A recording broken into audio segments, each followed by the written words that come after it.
여러분 안녕하십니까, 진성호입니다. 오늘 김영전 민주연구원 부원장에 대한 정치자금 관련 재판이 열렸습니다. 자, 이재명 더불어민주당 대통령 후보의 대통령 선거 경선 자금이 김용에게 넘어간 경위를 남욱 변호사가 나와서 진술했습니다. 그런데 남욱 변호사의 등장은 이재명 측에는 상당한 충격을 준 것으로 보입니다. 이미 유동규 전 성남도시개발공사 기획본부장 그리고 정민용 변호사 등이 이에 대한 증언을 한 바 있습니다. 그렇지만 남욱 변호사의 오늘 진술은 너무나도 구체적이었습니다. 정말 놀라운 기억력을 보였습니다. 구체적인 날짜를 특정했습니다. 그 날짜를 특정한 데는 다 이유가 있었습니다. 그리고 현금이 담긴 쇼핑백, 저건 현대백화점 가방이었다. 구체적이고 정확하게 진술했습니다. 오늘 김영전 민주연구원 부원장, 이재명 대표의 최측근 왼팔로 불리는 김용 측은 급당황했습니다. 급기야 김영전 부원장이 직접 신문을 하게 됐는데 남욱의 발언이 너무나도 당당해서 상당히 당황해하는 표정이었습니다. 고성이 오가기도 했습니다. 자, 오늘 서울중앙지법에서 열린 이 김용에 대한 재판, 이재명의 불법 대선 경선 자금 의혹을 다룬 이 재판에서 상당히 놀라운 발언들이 나왔습니다. 이재명 대표에게까지 이제 이 불법 자금 논란이 번지면 상당히 곤란하게 되겠습니다. 그만큼 오늘 남욱 변호사는 유동규와 정민용과는 달리 구체적이었습니다. 재판장은 이런 증언을 좋아합니다. 설득력이 너무나도 있어서 지금 이재명 민주당 측이 당황하고 있습니다. 진성호의 융단 폭격 시작합니다. 김영전 민주연구원 부원장을 융단 폭격합니다. 돈을 갖고 다니는 이 장면들을 남욱 변호사는 생생하게 진술했습니다. 자, 서울중앙지법 형사 23부 조병구 부장판사 심리로 열린 김용의 정치자금법 위반 사건 공판에서 정인석에 남욱 변호사가 앉았습니다. 김용이 20억 원을 요구했다. 그리고 모두 8억 4,700만 원을 남욱을 통해 모아 그중 6억 원을 전달했다. 이 유동규 전 본부장의 진술로 드러난 이 사건의 주역 중 한 명이 남욱 변호사입니다. 자, 이 김용이 놀랄 수밖에 없는 놀라운 기억력은 오늘 재판에서 여실히 등장했습니다. 1억, 5억, 1억 4,700만 원, 도합 8억 4,700만 원을 모은 과정, 그리고 그 돈이 유동규에게 전달된 날짜는 물론 김영전 부원장이 유원홀딩스 사무실에서 쇼핑백을 가져나가는 장면을 생생하게 묘사했습니다. 앞서 유동규, 정민용 등의 진술로 개요가 짜여진 현금 전달 흐름과 그 현장은 남욱의 진술로 완전히 활용점정을 한 그런 분위기입니다. 너무나도 구체적이기 때문입니다. 이 사건이 진행되던 2021년 미국과 한국을 오갔던 남욱 변호사는 입국, 출국 날짜를 기준으로 사실관계의 선우를 또렷이 기억해냈습니다. 자, 유동규, 남욱, 정민용이 처음 유원홀딩스 사무실에서 만난 2021년 2월 4일 당시 코로나19로 인해 해외 입국자에 대한 자가격리 기간이 있던 시기였습니다. 남욱 변호사는 2월 4일 정오 자가격리가 끝났다. 머리를 다듬으러 갔다가 오후 4시가 넘어서 유원홀딩스에 갔다. 너무나도 구체적이고 너무나도 생생한 이유는 바로 이 자가격리 기간이 끝나는 날이었기 때문입니다. 자, 마치 하루 일기를 쓰듯이 그날의 동선을 법정에서 그대로 읊었습니다.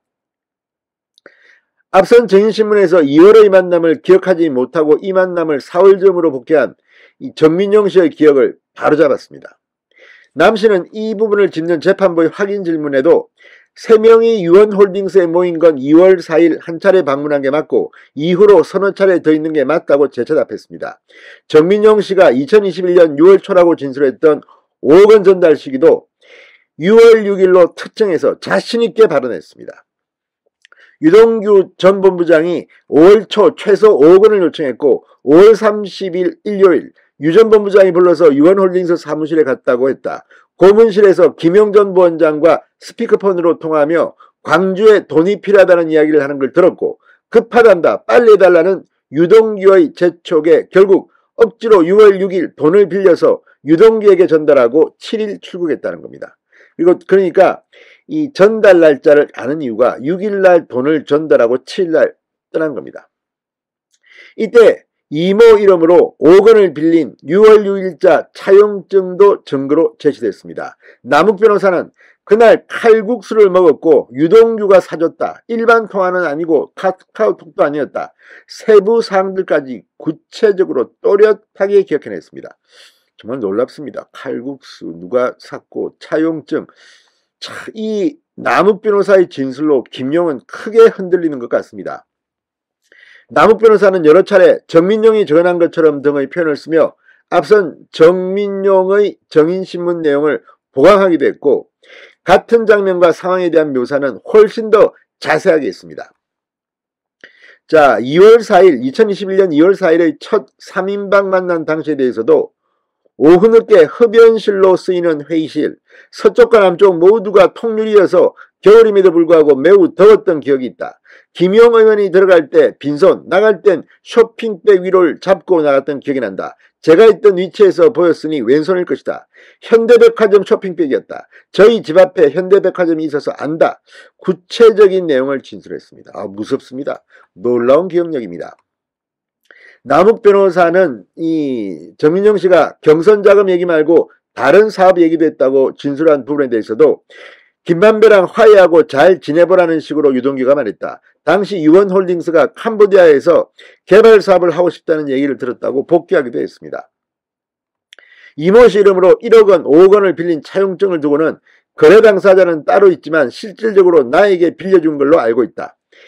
김만배와 직접 접촉하던 시행업자 남욱은 전달자 정민용, 유동규보다 직접 전금이 돈에 대한 배경을 훨씬 더 많이 알고 있었고 자세히 법정에서 진술했습니다. 김용 전 부원장 상황이 당황했을 겁니다. 왜 처음에 진술하지 않았던 정치자금 이야기를 나중에 갑자기 끊느냐 신빙성을 공격하자 남욱 변호사는 처음부터 얘기하지 않았습니다. 나중에 했습니다. 어느 기록인가 있을 겁니다. 자꾸들 물어보시는데 저 그렇게 의리 없지 않습니다. 증거를 가지고 검찰이 물어보니까 그제사 답한 것이고 정치자금법도 유동규 전 본부장이 말한 뒤에 한 것이라고 반박했습니다. 이미 다 공개된 것에 대한 자기가 부연 설명이라는 겁니다. 김용 전 부원장에게 전달할 경선자금을 부탁한 유동규가 이재명이 대통령이 되면 인허가가 어려운 부동산 신탁회사 설립도 도와줄 수 있을 것이라 말한 데 대해서도 뭘 대가로 돈을 마련해 주겠다고 한 적은 없지만 내심 도와주면 좋겠다 기대한 건 맞다. 충분히 도와주시지 않을까 생각했다고 진술했습니다. 자, 아무튼 오늘 상당히 많은 내용들이 나왔습니다. 30일에도 또 재판이 있습니다. 이 자리에는 남욱 변호사와 함께 일한 이모 씨, 다음 달 6일에는 유동규의 동거녀 박모 씨가 정인석에 왔습니다. 이재명은 점점 더 큰일 나고 있습니다. 자, 불법 대선 자금, 어차피 이 돈은 이재명의 대통령 후보가 되는데 쓰였을 돈으로 보입니다. 자, 김용 이제 본인도 다 볼까요? 아무튼 점점 더 재판이 흥미로워지고 있습니다. 진성호의 융단 폭격이었습니다. 여러분 감사합니다.